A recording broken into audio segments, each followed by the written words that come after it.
13వ తారీఖున జరిగింది. 13వ తారీఖున రోడ్ షో నిర్వహిస్తూ విజయవాడ వెళ్ళారు. విజయవాడలో రోడ్ షో నిర్వహిస్తున్నటువంటి సందర్భంలో ఆయన మీదకు గురి చూసి ఒక బలమైనటువంటి రాయిని ఆయన మీద వేశారు.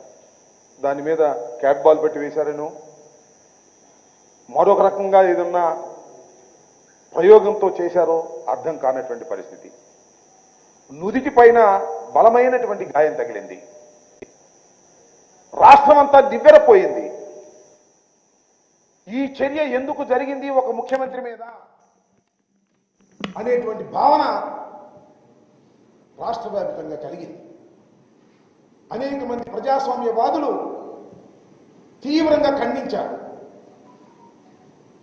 బాధపడ్డారు. మేమైతే నిజంగా వైఎస్ఆర్ కాంగ్రెస్ పార్టీ అభిమానులు, జగన్మోహన్ రెడ్డి గారి అభిమానులు, 5 సంవత్సరాల పాటు జగన్మోహన్ రెడ్డి గారి ప్రేమాభిమానాలు పొందినటువంటి రాష్ట్ర ప్రజానీకం జగన్మోహన్ రెడ్డి గారికి కంటిపైనే తగిలింది, పొరపాటున కణితికి తగిలితే మా జగన్మోహన్ రెడ్డి ఏమైపోతాడు అని బాధపడ్డారు. కొందరైతే విలపించారని మనవి చేస్తున్నా. నేను మీ అందరికీ మనవి చేస్తున్నా, ఈ రాష్ట్రంలో ఎంతో కాలం ఆరోగ్యంగా బ్రతికి రాష్ట్రాన్ని ముందుకు తీసుకువెళ్ళవలసినటువంటి మా ప్రియతమ నాయకుడు డాక్టర్ వైఎస్ రాజశేఖర రెడ్డిని కోల్పోయాం. రాజశేఖర రెడ్డి గారిని కోల్పోయిన తరువాత అనివార్యమైన పరిస్థితుల్లో జగన్మోహన్ రెడ్డి గారు యువకుడు రాజకీయ రంగ ప్రవేశం చేసి దిగ్విజయంగా రాజకీయాల్లో ముందుకు వచ్చి ఈ రాష్ట్రంలో 151 సీట్లతో అధికారంలోకి వచ్చాడు. నేను మనవి చేస్తున్నా, జగన్మోహన్ రెడ్డి గారిని ఏమీ చేయలేక, జగన్మోహన్ రెడ్డి గారిని రాజకీయంగా ఎదుర్కోలేక జగన్మోహన్ రెడ్డి గారి మీద అఘాయిత్యం చెయ్యాలని కుట్ర జరుగుతుంది.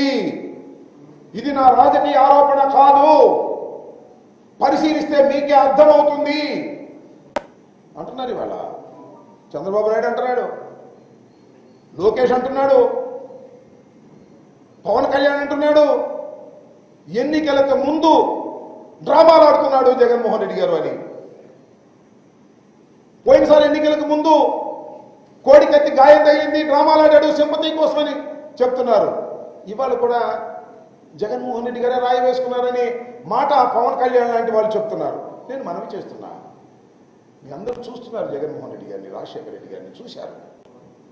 జగన్మోహన్ రెడ్డి గారు ఎప్పుడైనా సింపతి కోసం నాటకాలు ఆడినటువంటి సందర్భాలు తన జీవితంలో ఎప్పుడైనా రాజకీయంగా ఉందా అని అడుగుతా ఉన్నా.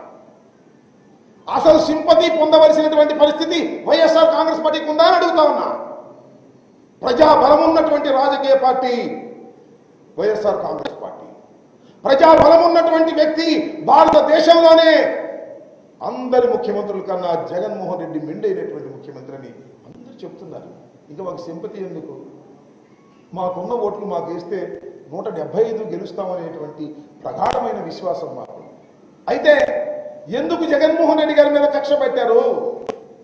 ఎందుకు జగన్మోహన్ రెడ్డి గారిని కక్ష కట్టి అఘాయిత్యం చెయ్యాలని అనుకుంటున్నారు?